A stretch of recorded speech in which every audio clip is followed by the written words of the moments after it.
This is the EWEADN GS01, and this mouse is only $40 right now. Actually, it's less than $40. On sale, it's $30 right now. So, yeah, let's get straight to the point. This mouse is definitely worth way more than $30. Yeah, if you're looking for a mouse on a budget, it has to be this one.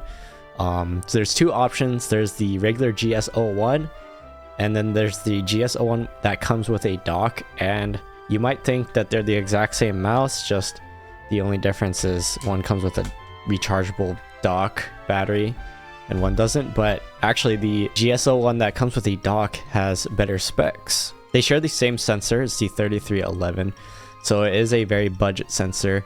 It's not as good as the 3395 or the 3950, but yeah, honestly, I can't really tell.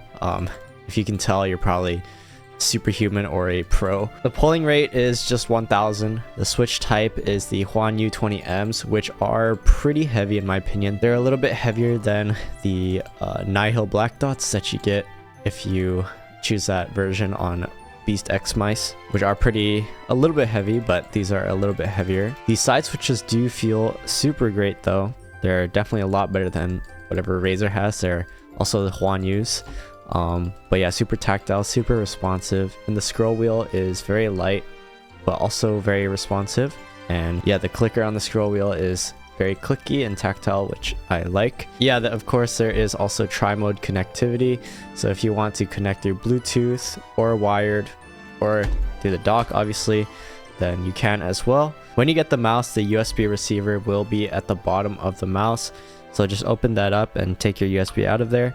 But yeah, basically the only difference between the mouse with the dock and the one you can get without the dock is the microcontroller unit.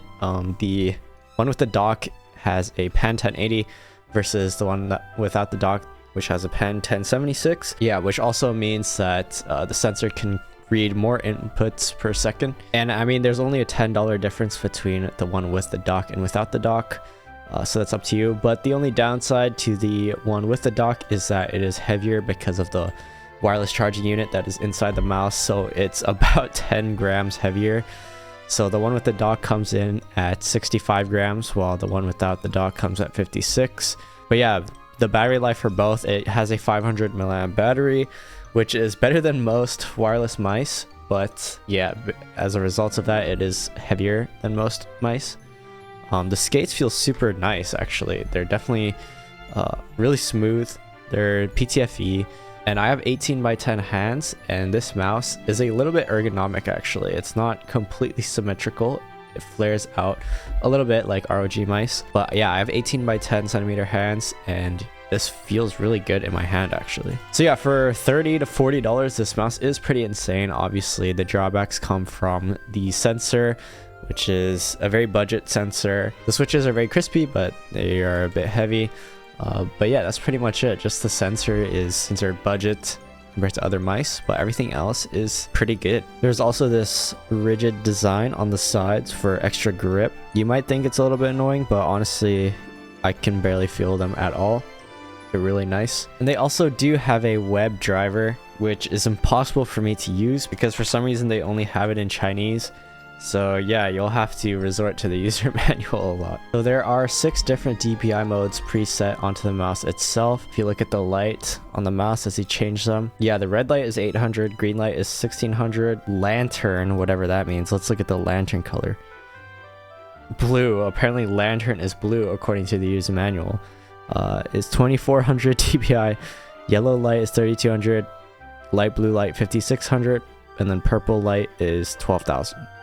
So yeah, the DPI goes up pretty high. And then of course there's a button for pairing your Bluetooth, which is this right side button, and then your switch to switch between your dongle, wired, and Bluetooth on the left. And even the dock itself has a little button on the bottom. If you hold it for 3 seconds, it turns off all the lights altogether. If you don't want to have RGB on your desk, then yeah, you can turn it off very easily on the dongle itself.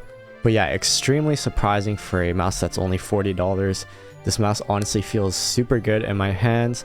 The switches and everything feel really nice. The skates are also super smooth, and overall a really clean looking mouse in my opinion. Yeah, the budget really just comes from that sensor If EWEADN made a pro version of this mouse without the charging dock and the unnecessary weight and a better sensor, then I can honestly see a lot of people using this mouse professionally. But yeah, this mouse right now is perfect for those who are on a budget, who don't really care about heavy weight. I mean, it's not even that heavy. 65 is still really light. It's just inflation, you know, mouse inflation. Everyone's so used to these new really light mice now that 65 sounds like a lot, but in reality, it's not a lot. But yeah, this mouse is really surprising and it feels really great. In the unboxing, we have the charging dock, a USB-C cable, a user manual, some extra skates and grip tape, and of course the mouse itself. So yeah, in conclusion, I'm really shocked that this mouse is only $30 to $40. Like, it should be worth more in my opinion. But yeah, if you're looking for a good mouse, a really good mouse on a budget, then this one is a go-to for sure. Yeah, I'm just surprised how this is only $40. But anyways, that's it. See ya.